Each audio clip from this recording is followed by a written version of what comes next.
Welcome, everyone. I think we'll get started. My name is Professor Lauren Hall. I'm chair of the Political Science Department.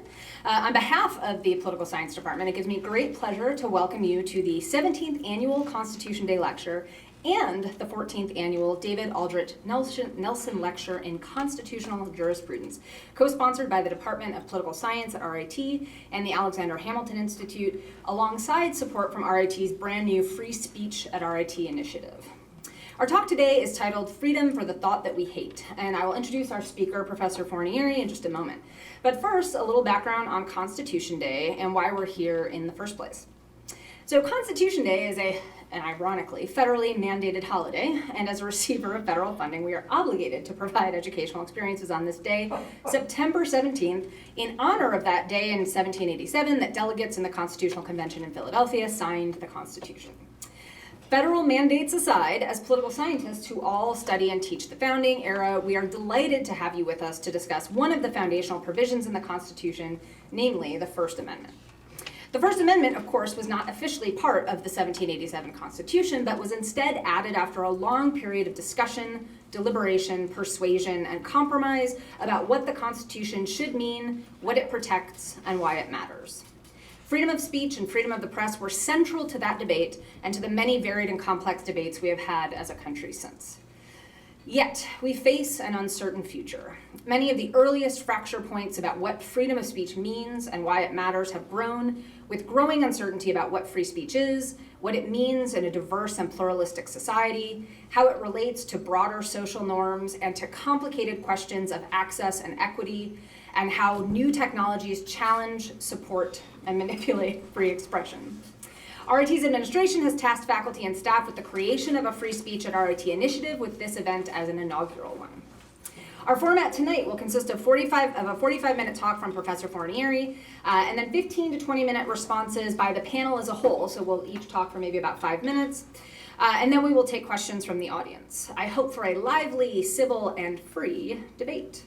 Our panelists tonight include Professor Sean Sutton, raise your hand, Sean, Associate Professor Sarah Burns, and myself, all faculty in the Department of Political Science. We also have some free copies of Professor Fornieri's book, which we will start by handing out to everyone in the audience who asks questions. And then any later copies, we will just, we'll do some sort of mad scrum at the end.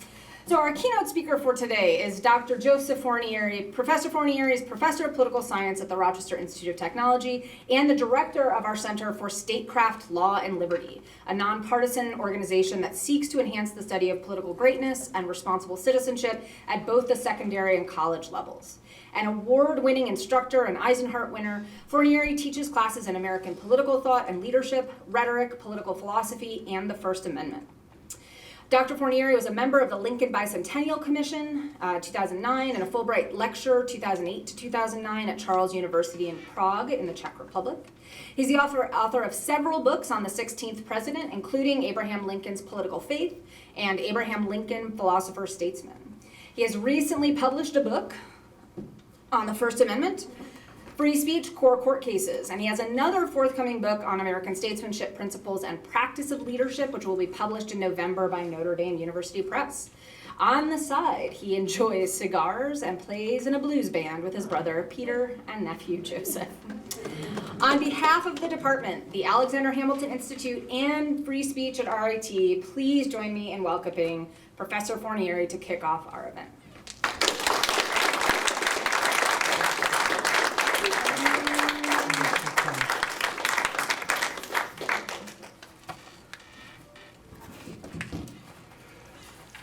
Thank you so much, Lauren. It's really an honor, and it's great to be in a department with such fine colleagues. We've known each other for quite some time.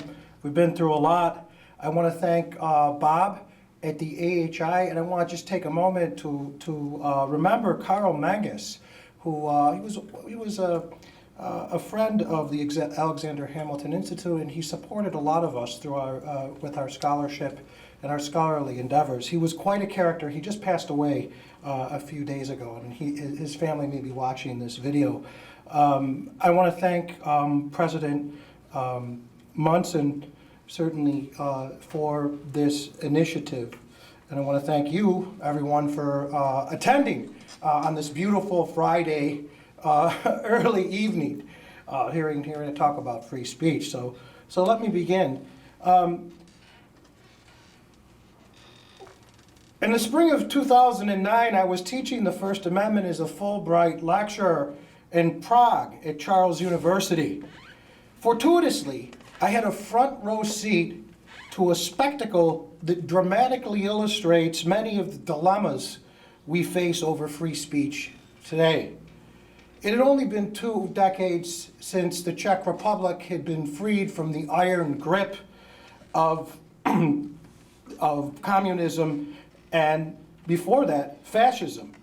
Like many other Central and Eastern European countries, the Czech suffered under both these twin totalitarian diseases. In a well-intentioned effort to prevent a repetition of this tyranny and intolerance, they enacted a hate speech code. Here is a portion of it, as actually translated by one of my Czech students back in 2009. Whoever publicly defames a nation, its language, an ethnic group or race, or a group of inhabitants of the Republic for their political views, religion, or because they are of no religion, will be punished with confinement for up to 2 years. This measure, it's an example, a classic example of a group libel law, one that punishes defamatory expression based on the race, creed, color, nationality, ethnicity, or sexual orientation of a group. Czech law further banned the Nazi Party, any association involving Nazism, the expression of Nazi symbols like the swastika, the Sieg Heil salute, as well as Holocaust denial. As will be shown, the United States has pursued a much different approach to free speech. Our Supreme Court has struck down or eviscerated group libel laws is utterly incompatible with the First Amendment, and I hope to explain why. But in spite of these censorious measures, there remained a troublesome band of student neo-Nazis in Prague who shrewdly skirted the law by closely mimicking Nazi symbolism and ideology. So instead of calling themselves Nazis, they invented alternative names like the National Resistance, you can see it in Czech here, or the Student Workers' Party. They modified the swastika, as you can see here, to ape the original. The cunning leader of this group invited David Duke, white supremacist, anti-Semite, former Grand Wizard of the Ku Klux Klan, and former Congressman of Louisiana, to speak at Charles University on his latest book, My Awakening. Better if he was asleep. Certainly not one of our best exports. This book, which I believe was published in Bulgaria, a bastion of academic excellence at the time, disputed the magnitude of the Holocaust. The student neo-Nazi, though, had secured prior approval by a faculty member at Charles for Duke to speak on campus. Plans were in place. But fearing that the event would rally other European neo-Nazis to Prague, the administration canceled the talk for reasons of public safety. An undaunted Duke nonetheless flew to Prague to meet his acolytes, escorted by neo-Nazi stormtroopers when he arrived. However, after landing, he was detained on charges of, quote, denying or approving of the Nazi genocide and other Nazi crimes, unquote, and, I'm in trouble? Promotion of movements seeking the suppression of human rights, unquote. Under Czech law, these offenses are punishable were punishable in 2009 up to 3 years in prison. Duke, though, was released on condition that he leave the Czech Republic, and so ended the strange yet cautionary tale of free speech in Prague, spring of 2009. Let me be clear. The First Amendment does not obligate our universities to provide forums for neo-Nazis. But the problem occurs and censorship becomes acute once invitations are extended and then rescinded, or are shouted down, as in the case of heckler's vetoes. As a guest American scholar, I had a unique opportunity to discuss this incident in real time with students from all over the European Union. Had the administration outwitted the Nazis, or had the neo-Nazis outwitted the administration by gaining attention for their cause and even a perverse sympathy as victims of censorship? When the dust had settled, I was most struck by the observation of my chair, Milos Kalda, a man who suffered under totalitarianism for most of his life, when he said, "I am not in favor of making martyrs of these thugs. Let their ugliness be exposed for all to the light of day." And so this brings me to the title and topic of my speech this evening: freedom for the thought that we hate. One of the many famous aphorisms of, and you see him here, Justice Oliver Wendell Holmes, from the early 20th century, when the court's First Amendment jurisprudence was just beginning to take shape. Holmes observed, "If there is any principle of the Constitution that more imperatively calls for attachment than any other, it is the principle of free thought. Not free thought for those who agree with us, but freedom for the thought that we hate." In other words, according to Holmes, our ultimate commitment to free speech is tested by the difficult, controversial, offensive, and even hateful cases where we profoundly disagree. Free speech dwells in the boisterous cacophony of inquiry and debate. It withers in the monotonal echo chamber of conformity and enforced orthodoxy. My purpose this evening is to begin a campus-wide conversation on free speech. This follows a charge from the president and the provost, who voiced concerns about last year's impeachment of an RIT student for expressing disfavored political views. My purpose is threefold. First, I will explain why political speech enjoys a preferred place in our constitutional scheme. What does that mean legally? What does it mean in terms of our political culture and the type of values we should affirm? Two, I want to elucidate three core principles that guide the Supreme Court's First Amendment law, to try and explain in layman's terms the court's jurisprudence. This, I hope, will clarify some misconceptions about the very divisive issue of hate speech, or at least set a framework for further discussion on campus. Finally, I want to mention some current controversies as future topics of discussion. Just touch on these. Let's begin with the text of the First Amendment. Congress shall make no law abridging the freedom of speech or of the press or of the right of the people to peaceably assemble. One scholar has aptly described this text as deceptively simple. While the language looks straightforward, the literal text conceals as much as it reveals.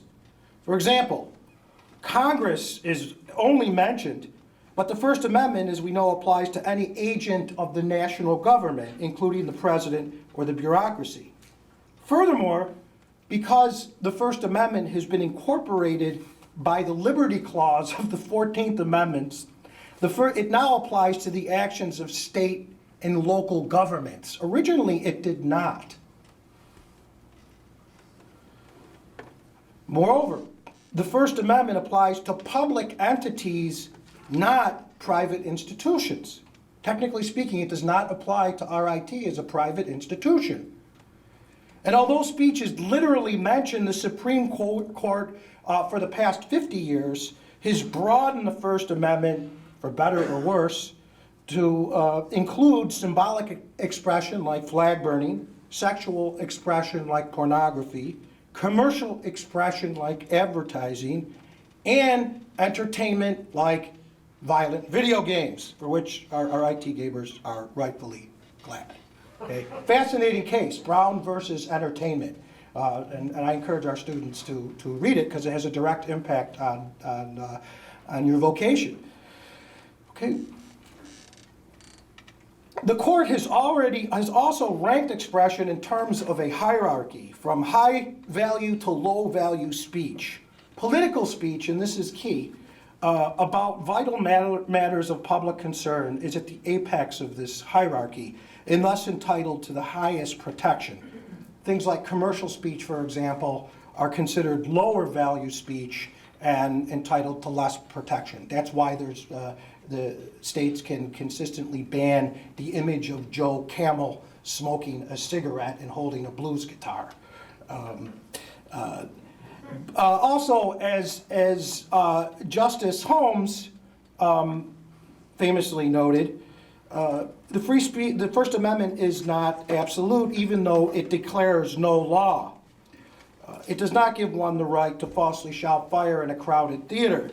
Indeed, one of the enduring issues faced by the Supreme Court and faced by us today is where to draw the line between protected and punishable speech. This two-tier distinction is absolutely crucial to understanding First Amendment law, protected versus punishable speech, and what criteria do we use to distinguish the two. Through much strife and struggle over the past century, the First Amendment has attained a preferred place in our constitutional scheme. Justice Cardoso in the 1930s aptly described it as the matrix, the indispensable condition of nearly every other freedom. In other words, the exercise and defense of all other rights depend upon the First Amendment. Is the lifeblood of democracy. Political speech, as I've mentioned, is guaranteed the utmost protection by the court. It is awarded an advantage in the legal battle between competing interests like national security, public safety, morality, public decency. To help appreciate this adversarial process, our adversarial process, I want you to consider the metaphor of Lady Justice, the goddess Themis here. This image, commonly found in many American courtrooms. Here she is, blindfolded, clasping a sword in one hand and upholding a scale in the other. Her blindfold represents impartiality, the scale, equity, and the sword, the force of law. But given the privileged status of speech, her scale will be tipped in favor of the First Amendment. You see the different claims here: public safety, health, morality, decency, and here the scale is tilted in defense of free speech. That's a way of considering, of looking at the preferred place of the First Amendment in regard to the adversarial process of the court. Thus, right from the beginning of the legal contest, the government faces a legal battle, an uphill battle, a burden if it is to prevail over speech. As I will explain later, laws that restrict political speech are subjected to a heightened level of judicial review known as strict scrutiny and are presumptively invalid. Okay? What justifies this privileged position of speech? I mean, there are many other values in our Constitution. There's due process, there's equality, there's equal dignity. It is justified in view of the high service that speech performs to democracy and to the ends of human fulfillment and self-realization. The court has declared that, quote, speech concerning public affairs is more than self-expression, quote, it is the very essence of self-government, very powerful. Indeed, the expressive acts of advocating, writing, speaking, disagreeing, protesting are indispensable to self-government. Political deliberation presumes the free exchange of ideas in the hearing of diverse views.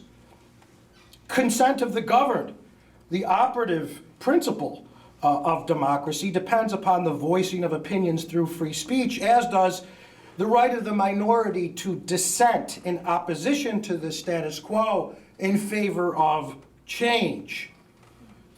In fact, consent and dissent may be seen as two sides of the same coin of free speech. Political accountability. likewise depends upon free speech. As stated in Article 12 of the Virginia Declaration of Rights in 1776, a precursor to the Declaration of Independence, the freedom of the press is one of the greatest bulwarks of liberty and can never be restrained but by despotic governments. Further justifications for the preferred place of speech in our constitutional scheme. The safety valve. As Justice William O. Douglas eloquently noted, quote, "The airing of ideas releases pressures that otherwise might become destructive." Put another way, the poison mushrooms of radicalism proliferate in the darkness when driven underground, but wither above ground when exposed to daylight. You've already heard a version of the safety valve argument when I quoted my chairman at Charles Gilles Calda. Perhaps the dominant metaphor, which of most of us know, to justify the preferred place of speech in our constitutional scheme is the marketplace of ideas. Like other adages about the speech we hate and crowded theaters, this one was coined by Oliver Wendell Holmes, who believed that the free competition of ideas spurs innovation and change, and that ultimately leads to societal progress.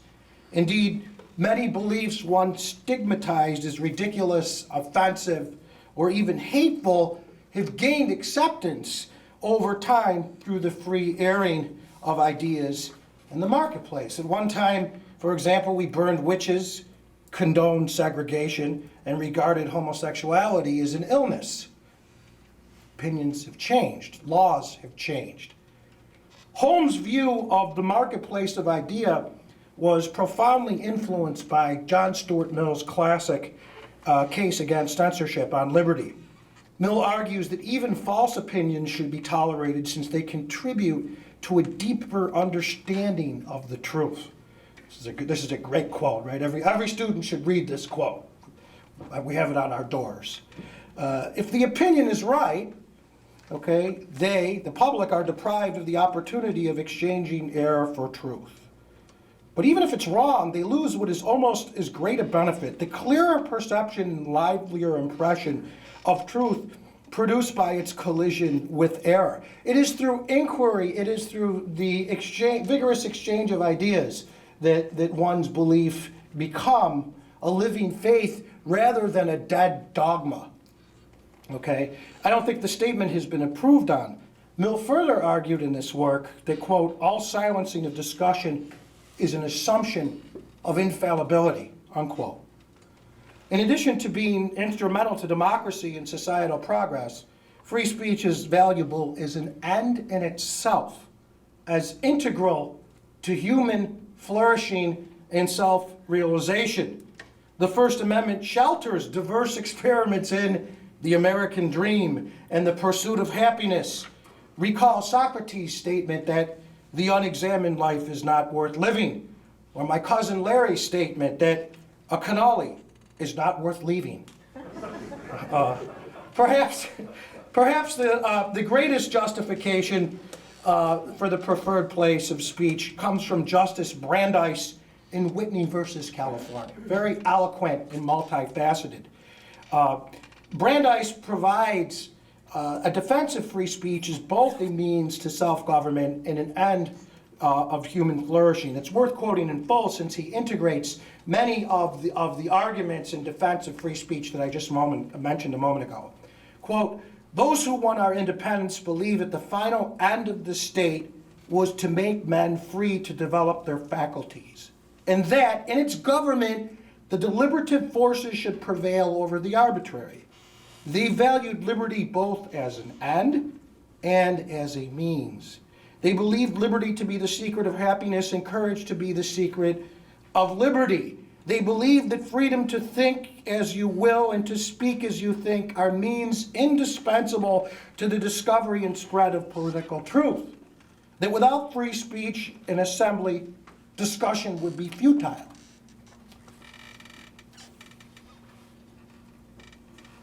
And now that we've considered just some of the justifications for the privileged place of speech, let us now turn to some of the core principles that guide the court's First Amendment law. I want you to think of this as your First Amendment toolkit, all right? The first principle, and this gets, I'm trying to translate in layman's terms some of the technical legalese of the court. I think you folks will get it. The first principle is strict scrutiny, okay? Any law that restricts political speech is subjected to a heightened level of judicial review known as strict scrutiny. This means, as mentioned, the burden of proof is shifted upon the authority seeking to bar the expression. The scale of justice is tilted squarely in favor of political speech over the government interest in morality, safety, or public order. To survive judicial review, a law that infringes upon speech must overcome two hurdles. This is part of the strict scrutiny test, these two hurdles. The first is the compelling purpose hurdle. Government must demonstrate that the said law serves a compelling purpose or end, such as national security, or domestic order, or morality. This hurdle may be overcome by the government by appealing to an authorized or implied constitutional power under statutory law or its own state constitution. Second, the government carries the burden of showing that the law in question is narrowly tailored to achieve its purpose in the least restrictive manner. This is a much higher threshold, and most laws stumble over this threshold. To appreciate narrow tailoring, consider the example of a bulky winter jacket, a metaphor we all can appreciate here in Rochester, New York, for about 6 months out of the year. Well, the jacket's compelling purpose or end is to protect you from the cold weather. That's its compelling purpose, its end. That would be valid. Its means to do so, its excessive size and weight, restrict your ability to move freely. So much like being smothered in an oversized jacket, personal liberty is suffocated by poorly written laws that restrict freedom.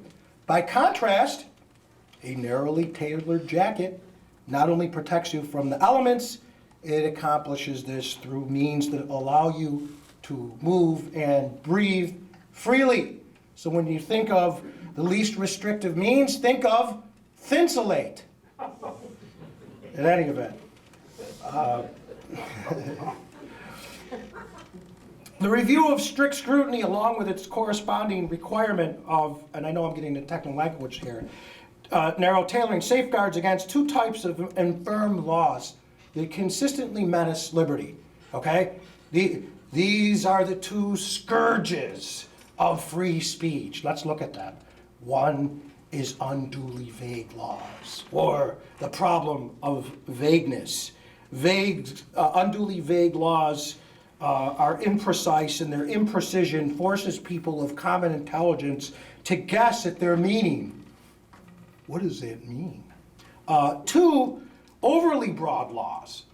Laws that sweep too expansively, they cast too wide a net, and therefore burden protected speech along with punishable speech. The aforementioned check group libel law would certainly be struck down by our Supreme Court as being both overly broad and unduly vague, because it fails to define with required specificity the boundaries between protected and punishable speech, specific criteria that under context would justify the restriction of speech in an emergency situation. It leaves people guessing about what they may or may not say. This in turn provides authorities with a pretext to censor views that they simply find disagreeable rather than are concretely harmful. Such overly broad and unduly vague laws create what's called the notorious chilling effect that induces self-censorship. Fearing repercussions for speaking out, people choose to remain silent. And that's a travesty in a democratic republic. A second principle, next to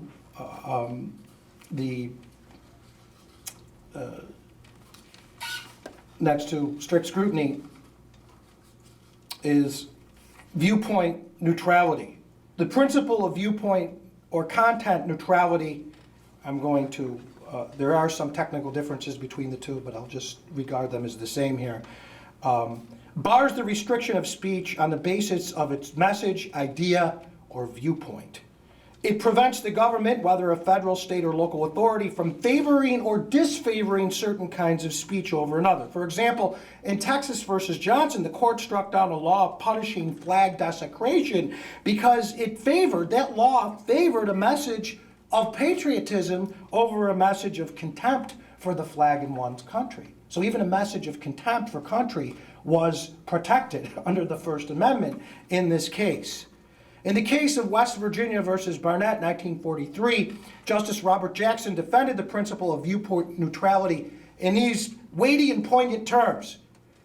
If there is any fixed star in our constitutional constellation, it is that no official higher petty can prescribe what shall be orthodox in politics, nationalism, religion, or other matters of opinion, or force citizens to confess by word or act therein. This was a case involving the compulsory flag salute. The opposite of viewpoint neutrality, of course, is viewpoint discrimination. For example, viewpoint discrimination would occur if an authority permitted the expression of one symbol, let's say a BLM flag, but banned another symbol, let's say the thin blue line flag. In the competitive ring of the marketplace of ideas, the court will not allow one side of a debate to fight freestyle, no holds barred, while the other side must fight with its hand tied behind its back.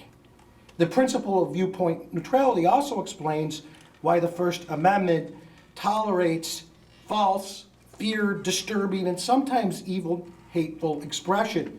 In the eyes of the court, one person's vulgarity is another person's lyric. That's from a case known as Cohen versus California. Indeed, the court has gone so far as to say that under the First Amendment, there is no such thing as a false idea. Pretty strong. The recent case of Mahanoy versus BL, the initials of a minor, Brandy Levy, show the extent, this was just decided in the last summer, show the extent to which the court has gone in protecting offensive speech. Bob, you're laughing back there, and I know why. The respondent in this case was a foul-mouthed cheerleader who repeatedly, reading the case is fascinating, who repeatedly used the F word in cussing out her school on Snapchat. People my age don't know what Snapchat is, but it's a form of communication, and things dissipate after an hour. Wait a minute, 24 hours, right? It goes, all right, you're right. All right, she did it on Snapchat. I wonder if the justices were fully informed about Snapchat. We here at RIT make up Snapchat. We create this stuff, right? We're running this software. So she repeatedly used the F word in cussing out her school on Snapchat after she didn't make the varsity team. It's funny because I shudder to think what Coach Santini or Coach Logan on the wrestling team would have done to me back in the 80s if I did that. But these were different times. The court ruled that because her expression occurred within a private forum, it was protected from the school's opposing interest in discipline and civility, even though it was viewed by teachers and went viral around the school. Indeed, the principle of viewpoint discrimination explains why the First Amendment provides shelter to both racists and social justice warriors. Though it's hard to hear, and I understand, especially given the problem of bullying, the First Amendment does not protect your feelings. What would remain in free speech if it was subject to the objections of the most thin-skinned among us? An ever-expanding list of exceptions would be carved out until we could speak of nothing but news, sports, and weather. And even then, we might be afraid of offending someone. So while there are certainly risks involved with free speech, and there are, the court's current view of the First Amendment is that its benefits outweigh its costs. That is to say, the court errs on the side of protecting too much speech rather than too little. As far back as Terminiello versus Chicago in 1949, the court has consistently underscored that, quote, a function of free speech is to invite dispute. It may indeed best serve its high purpose when it induces a condition of unrest, creates dissatisfaction with conditions as they are, or even stirs people to anger, unquote. The third and final principle in our toolkit is the emergency test. Speech may be punishable only under specific, narrow, emergency circumstances. Though the First Amendment privileges political speech, please let's remember the Constitution is not a suicide pact. Nadine Straussen defines the emergency test in these cogent terms. I think she's done the best job as providing a muscular definition based on 50 years of case law. I wish I could write like this. Quote, government may punish speech about public issues only when, in context, it poses an emergency. Only when it directly, demonstrably, and imminently, key adjectives here, causes certain specific, objectively ascertainable, serious harms that cannot be avoided by non-censorial measures, the most important of which are counter-speech and law enforcement.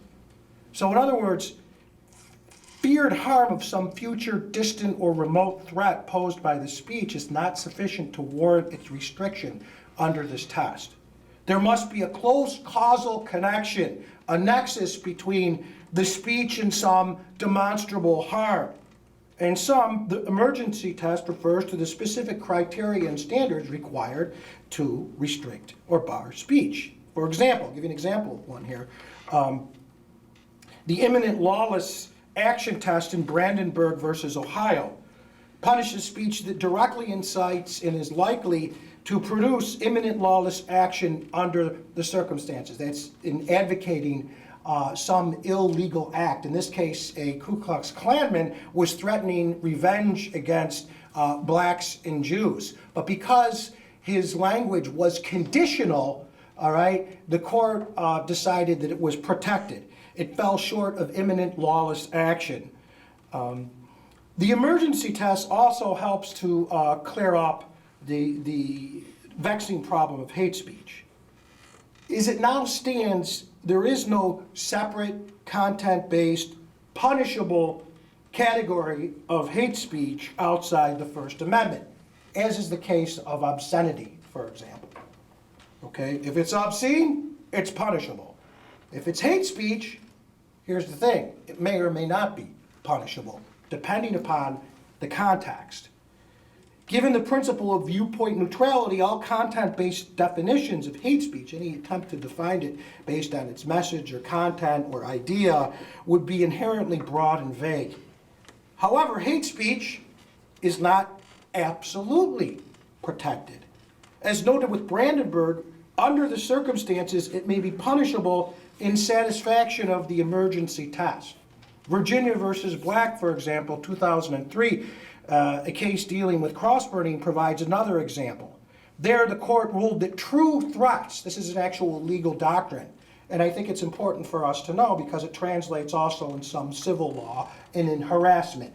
True threats, when you're threatening someone, and how they define true threats, are punishable and therefore outside the First Amendment.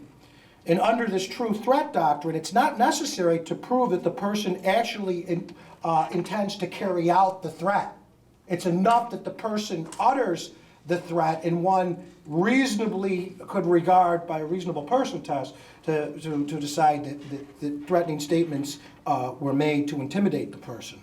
Finally, targeted sexual harassment under federal and state law may also be punished without offense to the First Amendment if those laws are narrowly tailored.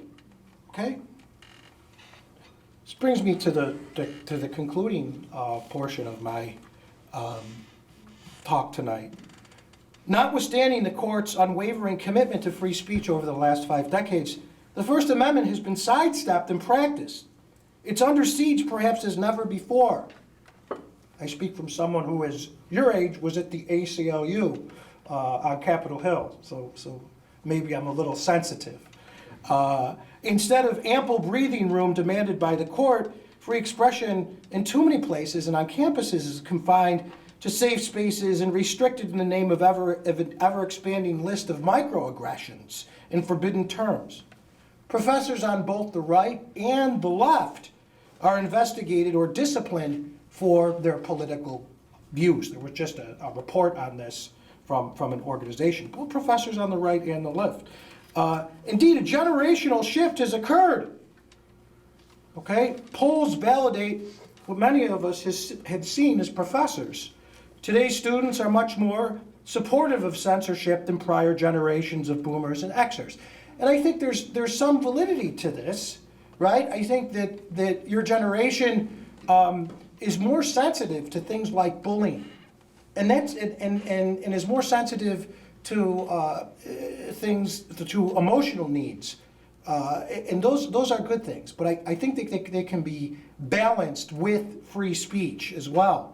College speakers are disinvited, shouted down, threatened, or assaulted by rioters. Jerry Seinfeld and notable comedians avoid campus for fear of offending student sensibilities. Okay? On far too many campuses, the guardianship of students' emotional safety has taken precedence over the challenges and difficulty of learning. In response to this, a few courageous voices remind us that, quote, education should not be intended to make people comfortable, it's meant to make them think, from the University of Chicago. The First Amendment has not fared much better outside the ivory tower. Newspaper editors have been forced to resign for disagreeing with the prevailing ideology, blurring the line between activism and journalism. Misinformation swirling about the internet makes it difficult for well-intentioned citizens to distinguish fact from fiction. Big tech companies deplatform politicians, demonetize websites, and include warnings about disfavored speech. The question of big tech is particularly thorny and important for us here at RIT. And I welcome a big discussion about this. We're going to do it, okay? And as private corporations,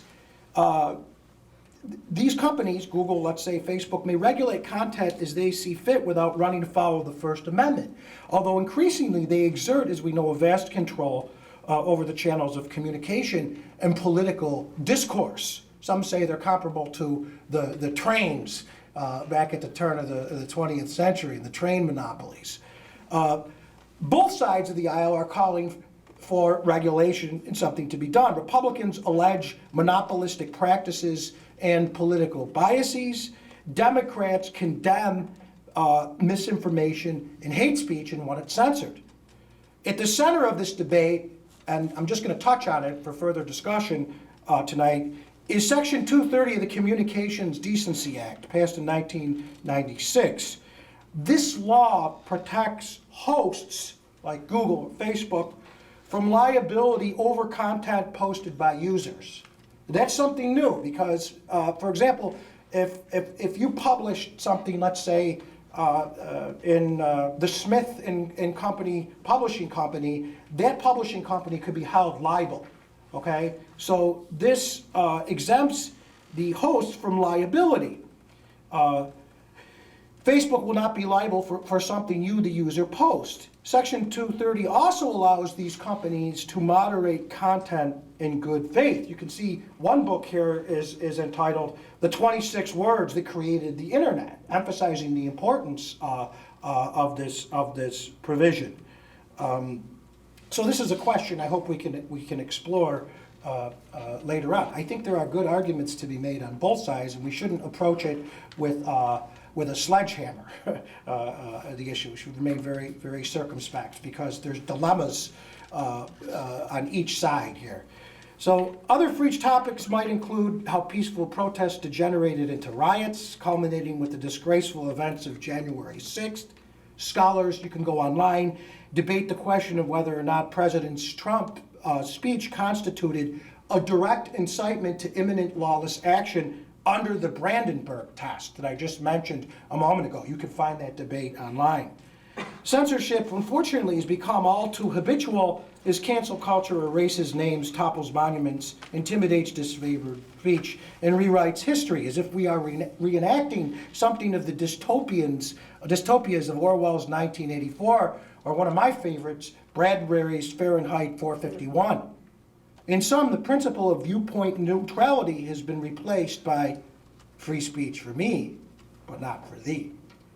Perhaps it's no surprise that civility is on life support. Some warn that the marketplace of ideas has descended into a bull ring. In fact, the argument was made by Justice Bork, a conservative, in the 1980s, that codes of civility should be enforced, lest the marketplace of ideas descend into a chaos in which crudeness ultimately prevailed. It's a challenge. Some point to the role of social media in feeding a polarization cycle.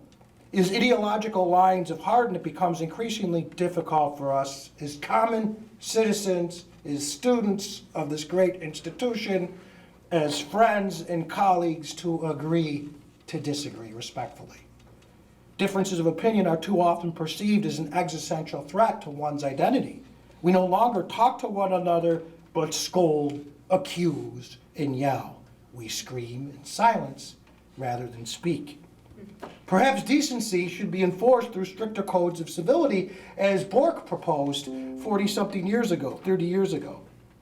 Though tempting as a remedy for the crudeness of our time, I believe that the proverbial cure here would be worse than the disease.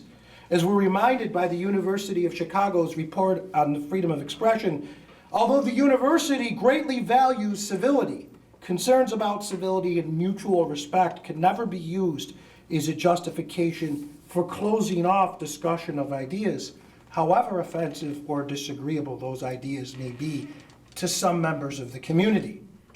In sum, today's critics of free speech claim that too much of the wrong kind of speech is subverting rather than sustaining democracy, whether it's racist speech, whether it's crudeness, whether it's sexist speech, whether it's incitement. The First Amendment, they argue, has been weaponized by racists, bigots, and bullies to victimize oppressed groups through hateful, demeaning, and intimidating expression.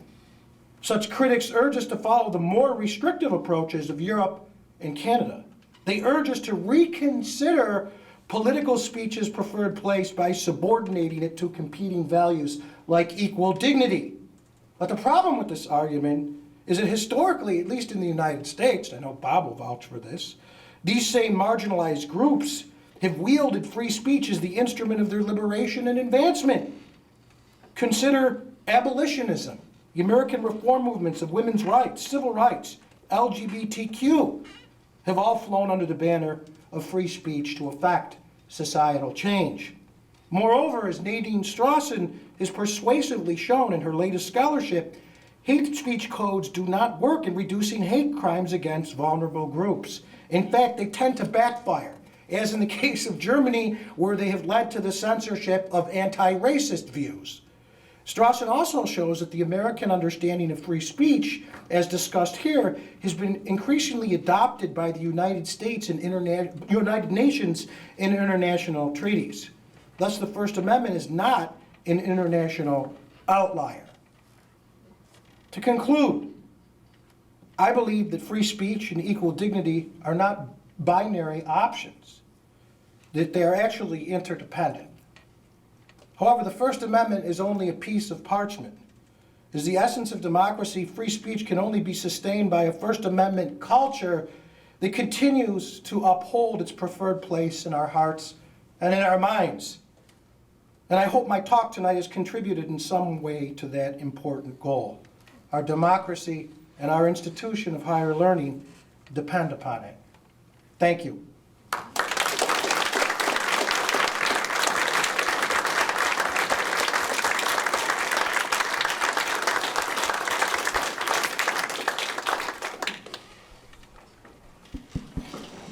Test.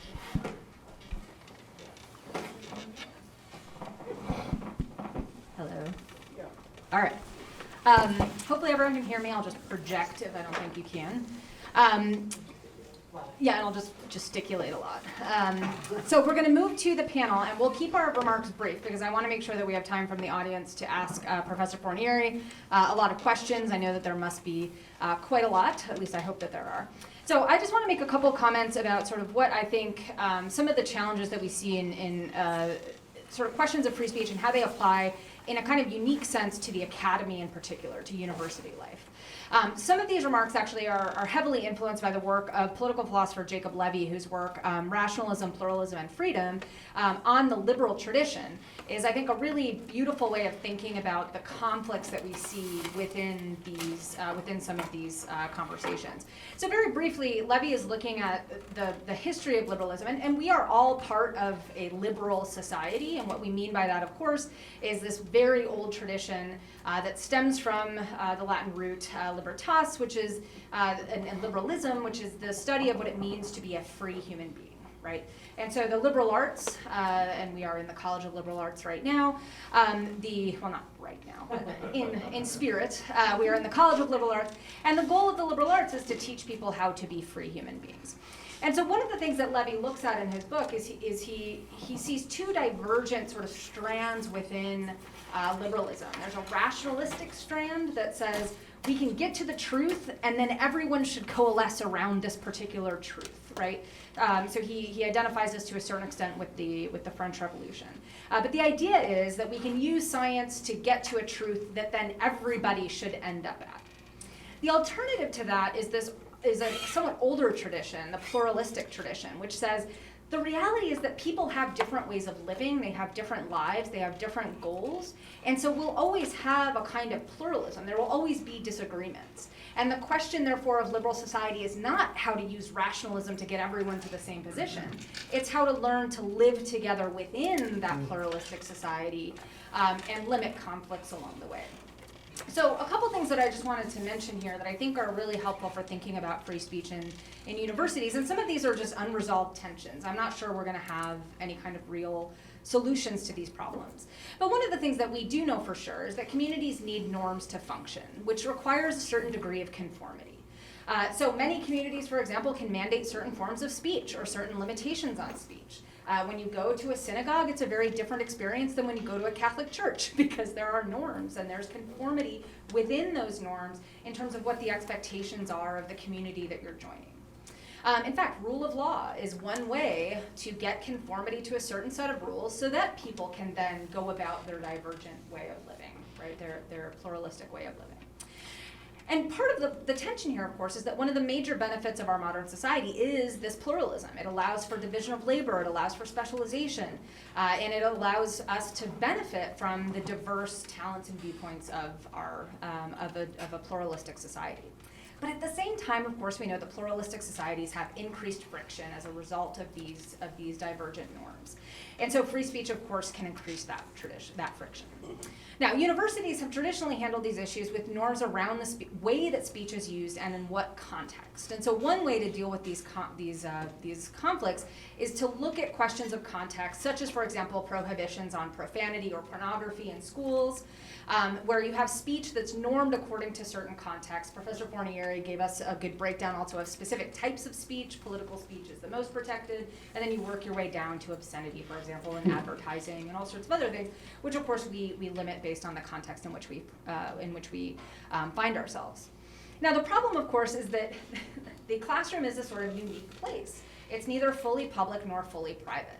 Right? When Socrates goes out to sort of question the Athenians, he's in the agora, he's in the marketplace, he's in a public space. He's asking questions, and in fact, he's asking questions that make the Athenians very, very uncomfortable.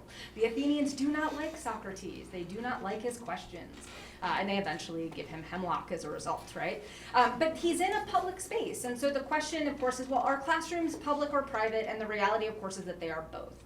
So universities are, in fact, private institutions with a hundreds, if not 1,000+ year history of norms and traditions surrounding speech and when it is used and how it should be used.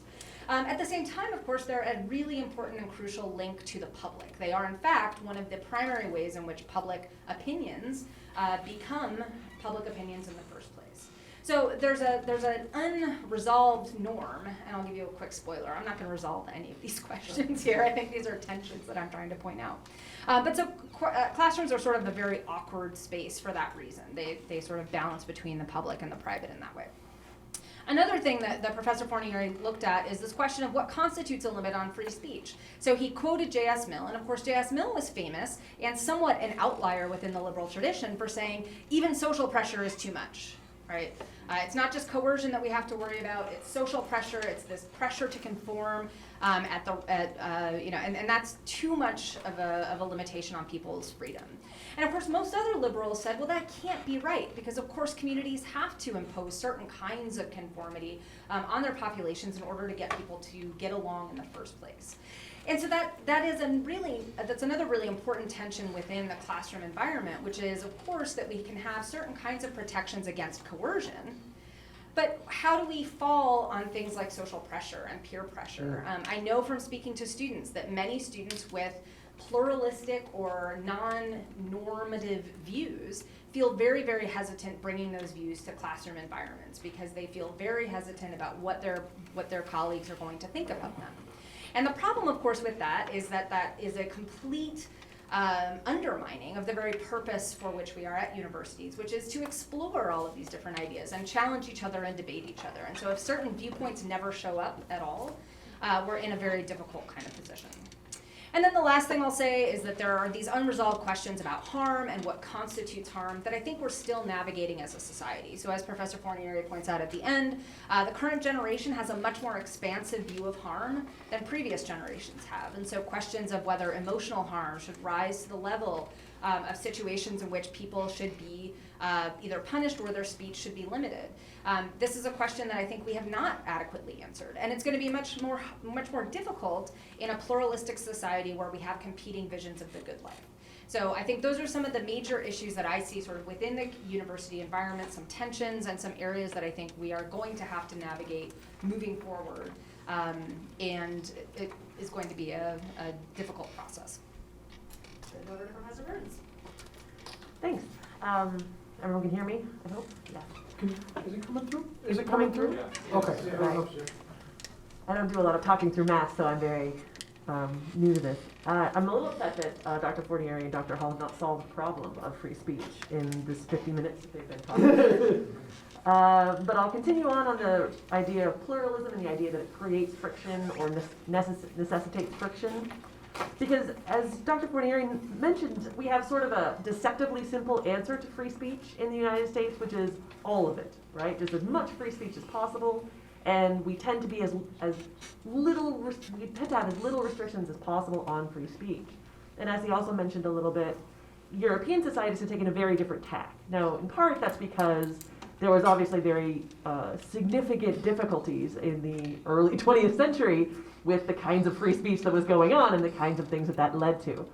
So because of that, you see European societies taking a much harder line and a much more strong restriction on free speech.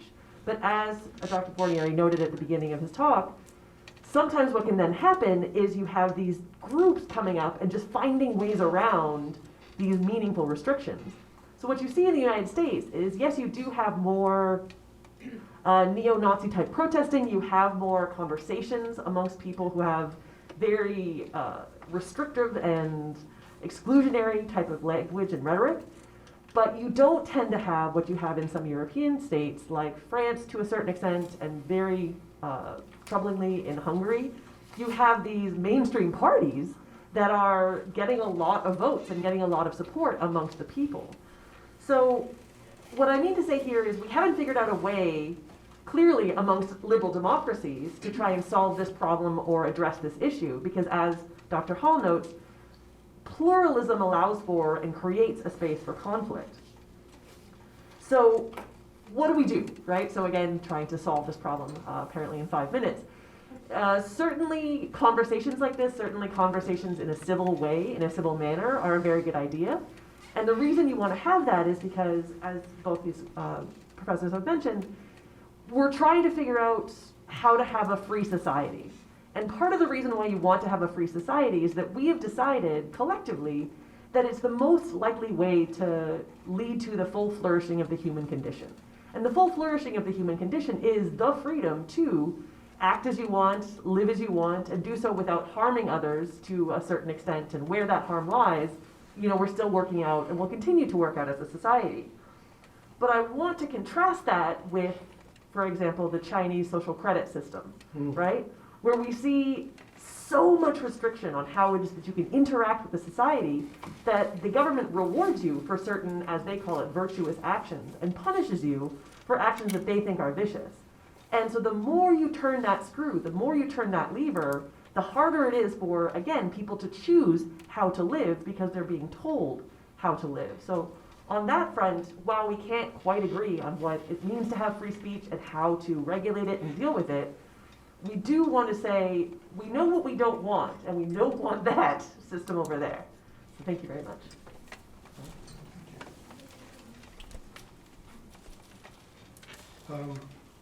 It's at moments like these that I feel like a mosquito at a nudist colony.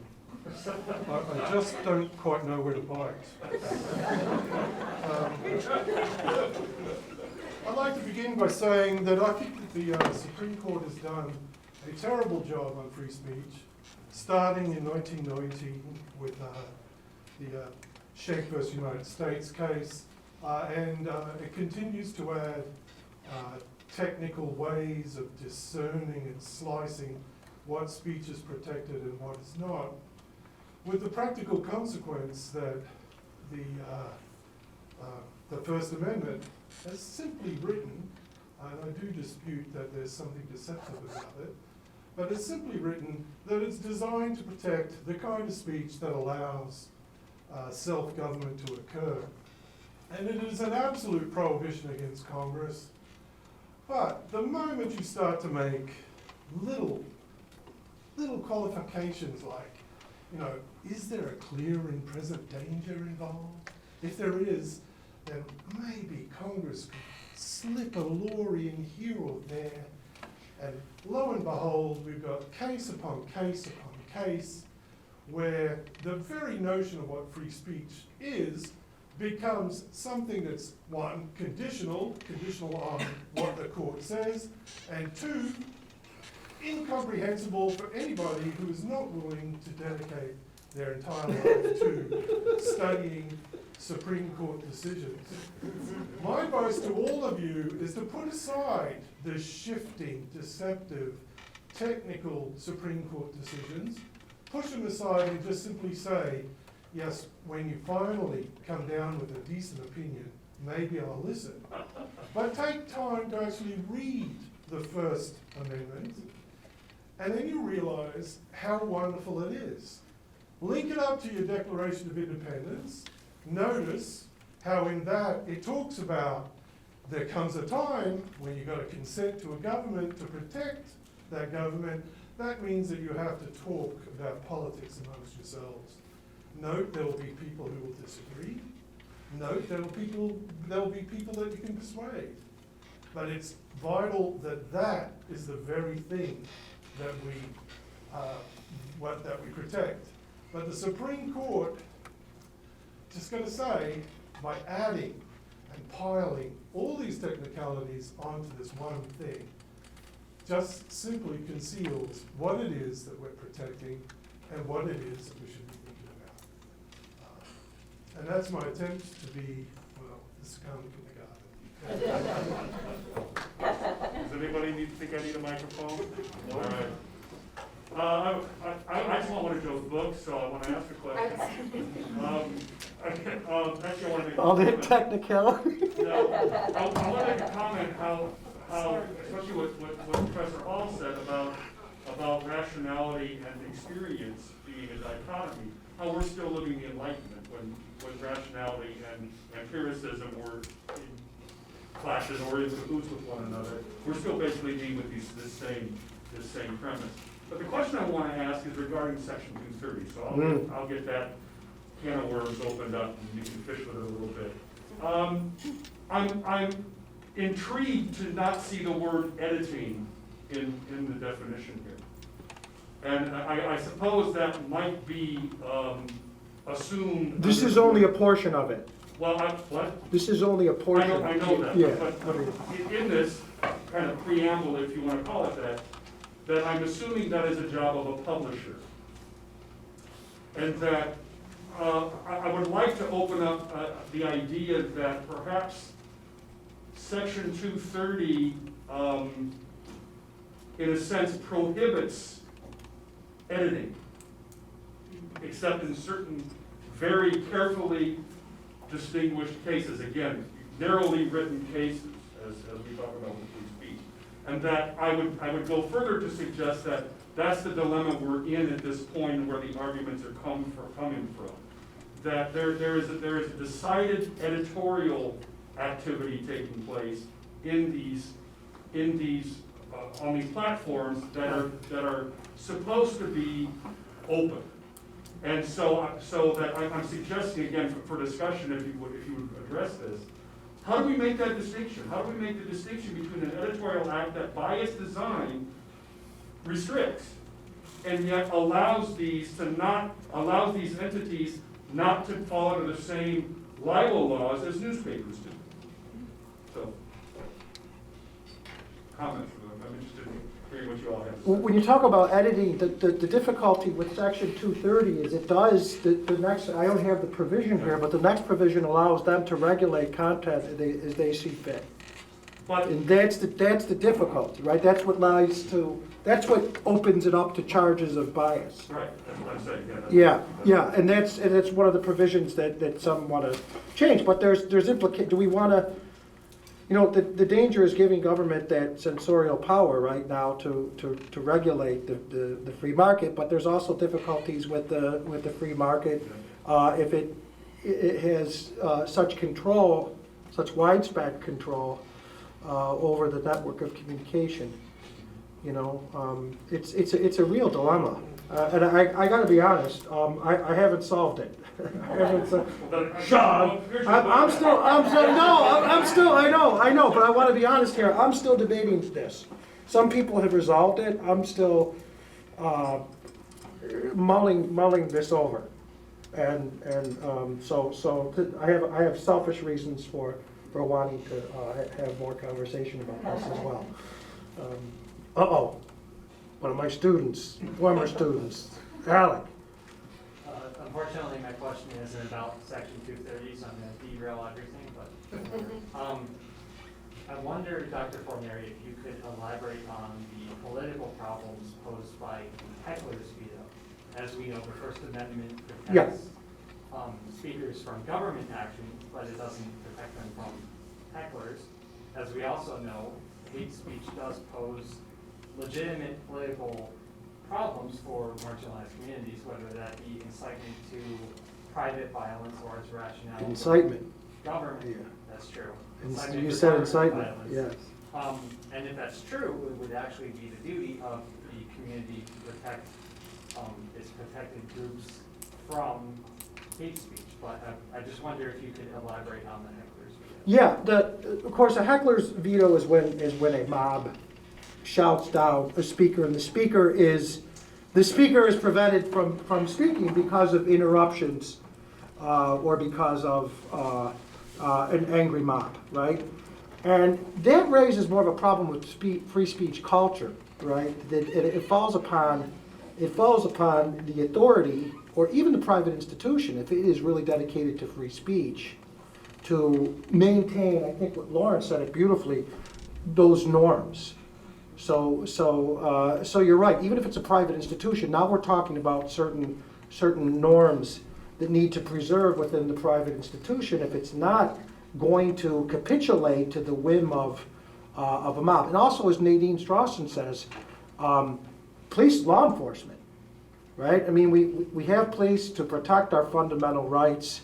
There are laws on the books that prevent this type of harassment, right, or rioting that would occur, you're in the strange territory where, if you have a hateful group, that the authorities at a local or state level may have to provide police protection to uphold the rights of that group. May I speak to that? To the question? May I speak to the question? Sure. There's no freedom here, no. I'm very bad with words, so let me give you an image. There's a supervisor who has 4 apartments. He's told that he's allowed to change the temperature, he's prohibited from changing the temperature in one apartment. But in the other 3, he's told that the temperature can't go below a certain level. So he has some scope to actually increase the temperature in those apartments to make sure that they stay at the right level. But again, he's in one apartment, he can't touch anything. That represents the First Amendment. That is, Congress is absolutely prohibited from regulating speech, right? Now, the other 3 represent the states, because what is not mentioned is the role of the states. All of that is lost with the 14th Amendment. So when you say local communities should be able to step into play here, that has now been undercut and undermined by the technicalities of the court in such a way that what should have been a simple solution at the local and state level is not quite available anymore. So when I say the court has messed with the First Amendment, it's precisely these sorts of questions that now get lost in the minutiae. I can't tell you how anything like that would be solved, but I could tell you that in the old days, it would be solved, that is, you don't riot in your neighborhood, you don't cause trouble, you let the person speak. There might be opposition, but for the most part, you let it happen. That would be done at a local and state level. But now, I can't say whether or not that's a possibility, because it's too complicated. Well, the difficulties is that minorities in those situations were vulnerable, were intimidated by the tyranny of the majority that prevented them from speaking. Which is And Congress could step in and regulate the states who were failing on that question. That is, the supervisor could come in and turn the thermostat up in that apartment. The state, prior to the doctrine of incorporation. Prior to. See, the doctrine of incorporation, The 14th Amendment. right, what that did is that for better or worse, limited the authority of state governments to restrict speech, because ultimately they were supervised by the federal courts in the jurisprudence of the Supreme Court, that Sean hates. That's a strong word. The jurisprudence that we hate. No, it's I would a just say, a good point. the Supreme Court just peddles in a multiple series of errors for decades. Sir, one of my students did, yeah. Yeah, so something I wanted to ask about was, I noticed that you mentioned it right at the tail end of your talk about cancel culture, and I wanted to kind of ask about your sort of opinion on the views of free speech, not less in a term of government, like government regulation, but in the eyes of the public, because I know that very recently there's been a lot of discussion about cancel culture and just how healthy it really is for a society. People are, of course, always entitled to their own opinions, but when you have people being effectively shunned from some parts of society and also removed from some large projects for things that they said long times ago that may not even be relevant to their character anymore. Right. How exactly do you think that factors into how we should be looking at free speech today, and perhaps how we should be protecting people against those kinds of things, or not protecting people? That's an outstanding question. One of you guys want to take that? I'll say that Yeah. there's a lot of European states that now provide a way to kind of clean out your past internet life, because of the fact that, when we were teenagers, like, we could make tons of mistakes and none of you know about them, right? And that's exactly what we wanted. But, comparatively, if you lived your lives entirely online, and that's entirely visible to everyone, it does seem as if there has to be some way that you could then say at some point, yes, I had these views, I expressed these views, but I was young or I was foolish, you know, all these kinds of things. And, you know, where that line is now, because we have this record, is, I think, much more challenging to understand. I can just add to that. I mean, I think that we've always had, cancel culture is not new, right? I mean, like, there's a reason that when people wanted to lead sort of lives that were different from the average, they went to cities, right? I mean, so cities in large part were sort of a flourishing of pluralism. They were places where people could go to be relatively anonymous. They were safe spaces for a variety of people, artists and all sorts of other people, for thousands and thousands of years, for precisely that reason. So, and small towns were always worse for that because it was more clear when somebody was diverging from these norms, right? So there was an escape hatch to a certain degree in that you could leave your small town and go to a city if you wanted to get away from that kind of focus on highly normed behavior. The homogeneity. The problem, of course, now is that, exactly as Professor Burns pointed out, we now have a national stage via these kinds of social media platforms. So the community memory is much, much greater than it used to be. You can dig into people's pasts in a way that you simply could not in previous generations. And I do think that that's a greater threat. And I think there's going to be a very dramatic learning curve for students today in how to use social media carefully. Because one of the things that we actually haven't talked about is the relationship between free speech and privacy in terms of social media usage. So in what way do you have freedom of speech when you can then have that screenshots be taken and emails sent out, right, or snapped, whatever. Book. Face TikTok, yeah. TikTok.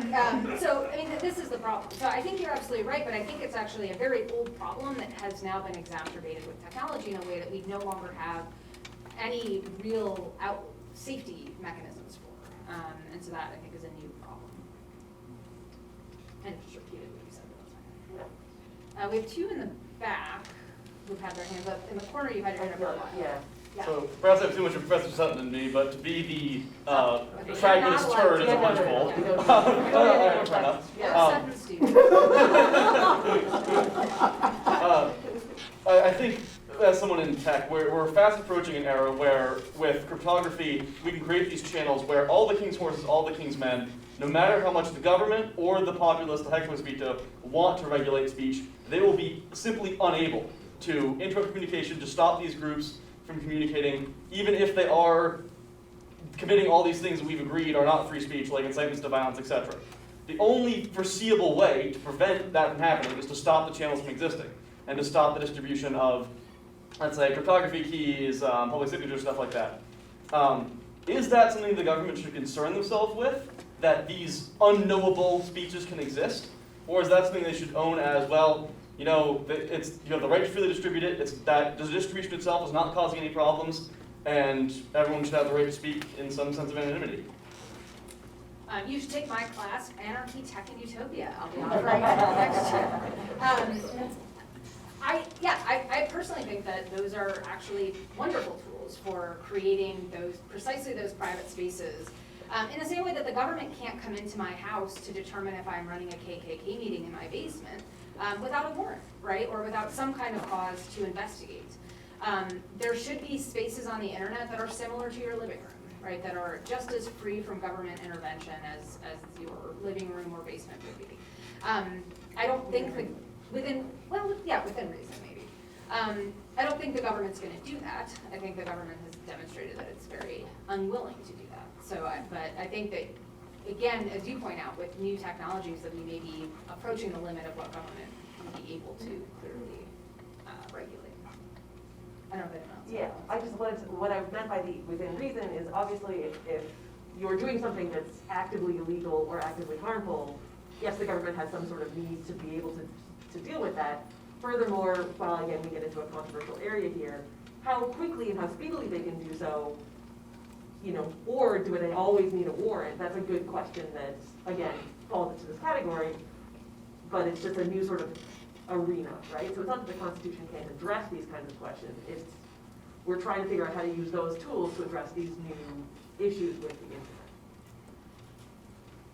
So not being able to use her printer. But, I just want to come back a little bit to the question about cancel culture and so on. I know it's not legalized, for lack of a better word, yet, but isn't that in exact contradiction to free speech to say that I should have an allowable mechanism by which to delete some of my previous opinions? Those opinions should exactly be protected by free speech.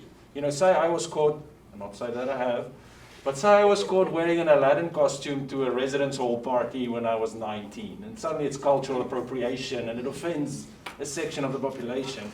I feel my employer should actually step in at that stage and say, no, we're not going to allow cancel culture or succumb to cancel culture and have that professor fired because he stupidly wore an Aladdin costume at 19. I should be allowed to wear an Aladdin costume when I'm 19 because it's an expression of my feeling of the moment or whatever. So I worry that we start verging into succumbing to cancel culture and by staying or sort of suppressing free speech through that, if that makes any sense. You know, Mill spoke of life experiments and the importance of, I think this was one great thing about the 60s generation that had a profound influence on me through my aunts and my uncles was this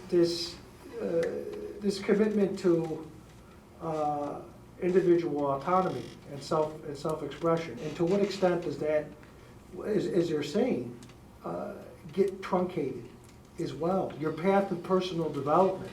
You can't look at that and say, I made a mistake, but I learned from it, I grew, I deepened. But this was a part of me back then, and my life path has changed. You know, do you like you're saying? It's a really good point. I mean, we're going to have to go back and hit the delete button and sanitize every act of our lives. I mean, it's something on a Star Trek, right? It's a good question. I don't know if I answered it. Can I say something? Yeah. The three questions were related, because it's the issue that we're having the most difficulty with today. I understand that, but what I find most interesting about cancelling your fellow co-worker because they wore an Aladdin costume is a very interesting problem, and it points to the fundamental problem, which is actually related to the difficulty the court has with understanding what an actual right to free speech is. And that is that what's developing is a new notion of right, and that is I have a right or a liberty to express myself or to do something, but I don't have any sort of obligation or duty to anybody else. That is, I can freely exercise my liberties without having any concern for another person's liberty next to me. So if you're a high school kid and you went to you wore an Aladdin costume, and then I go out of my way to just destroy you, that in itself is the perfect description of what tyranny is, and that's what, and that indicates that what's happening is that we're failing to understand what fundamental rights mean, and I think that's the biggest thing. A fundamental right to speech, or a right to speech, must also include an obligation to the community in which you're in. That is, you're not to speak in such a way that you're trying to destroy, harm, or hold something that somebody said when they were a kid and destroy them with it. So what's interesting, and this is the difficulty here, it's not a question of the new technology. It's a question of we're not quite comfortable thinking through what rights mean. And that's a long conversation, and you're gonna, but it's a key thing. You've got to do it. I'll add a slightly optimistic piece to that, which is that I do think the internet is so new, and we don't have norms surrounding a lot of these things yet.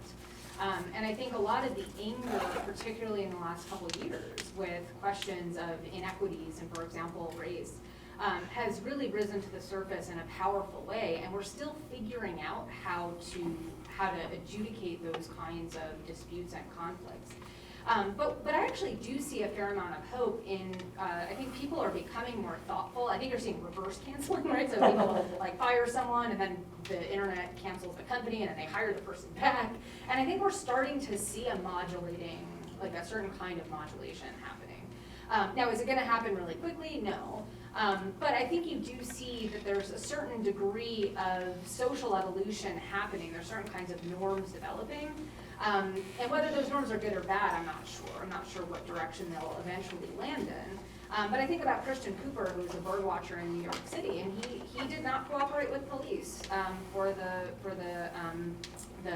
woman who called the police on him and threatened him essentially with police violence. He refused to cooperate with the police. I think because he took a civil society, he said, you know, she's been punished enough. I'm not going to destroy her life for a very serious misstep, right? But I think he chose a civil approach to that conflict, and I think we're going to see more of that. And so I'm cautiously optimistic about the direction that we're moving in. But it's certainly true that we're in a chaotic point because we have divergent norms that are in friction with each other. And this always happens, right?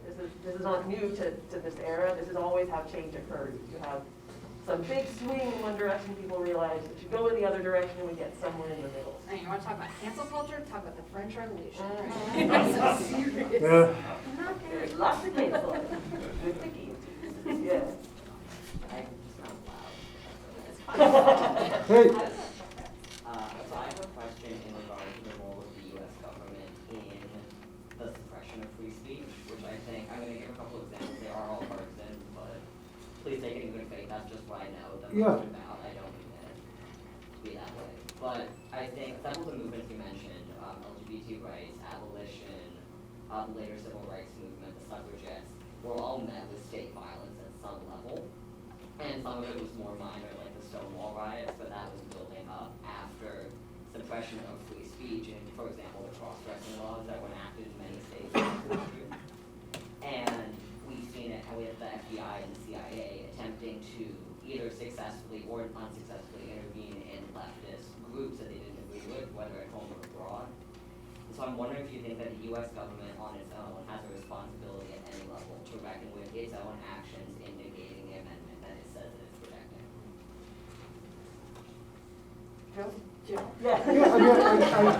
I think there's been, from time to time there has been these reckonings. There has been penance. Like I remember in the 80s that there was a national apology for the internment of the Japanese in the Korematsu case.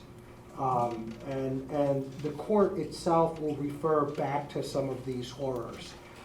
They refer to the Alien and Sedition Acts, and they'll refer to some of the things that you mentioned. And for every dark cloud here, there's always, like with Korematsu, I think is a dramatic case, right? That the court upholds the internment of the Japanese on the West Coast.